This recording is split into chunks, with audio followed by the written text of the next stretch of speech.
देश भर में एक बार फिर ऑपरेशन सिंदूर को लेकर सियासत तेज हुई है। दरअसल इस बार भी सियासत भारत के कितने प्लेन ऑपरेशन सिंदूर में गिरे इसको लेकर शुरू हुई है।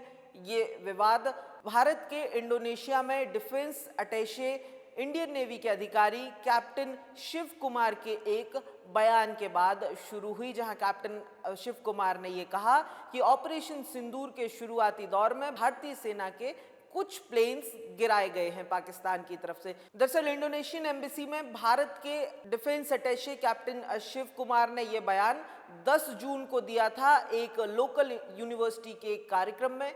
वहां पर वो एक प्रेजेंटेशन दे रहे थे ऑपरेशन सिंदूर को लेकर। उसी दौरान ये बयान उनकी तरफ से दिया गया था। हालांकि ये बयान 29 जून से लगातार वायरल हुआ और वायरल होने के बाद सियासत का केंद्र बना।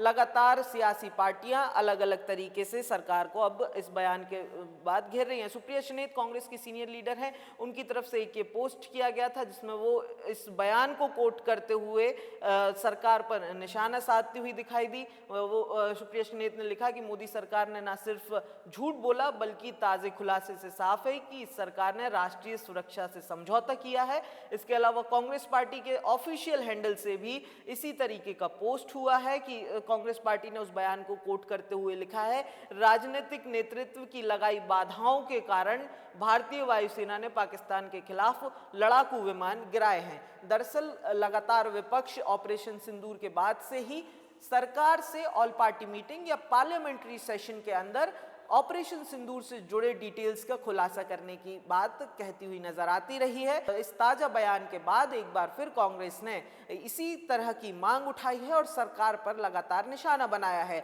हालांकि सरकार की तरफ से इस पूरे मामले को गोपनीय बताया गया है, जबकि संविधान में भी इस तरीके के प्रावधान है कि मौजूदा सरकार जिन मामलों को गोपनीय और खास करके राष्ट्रीय सुरक्षा के हितों की मानते हैं उनके डिटेल्स को गोपनीय रख सकती है। हालांकि अगर ये गोपनीय बातें हैं तो ऐसे में एक सवाल ये भी खड़ा होता है कि सेना के अधिकारी क्यों बार बार इस तरीके के बयान दे रहे हैं। पहले सिंगापुर में महीने भर पहले सीडीएस अनिल चौहान ने एक बयान दिया था जिसके बाद सियासत हुई थी, और अब ये ताज़ा बयान कैप्टन शिव कुमार जो इंडोनेशिया में इंडियन एम्बेसी में डिफेंस अटैचे हैं उन्होंने दिया है, जिसके बाद एक बार फिर सियासत तेज हुई है।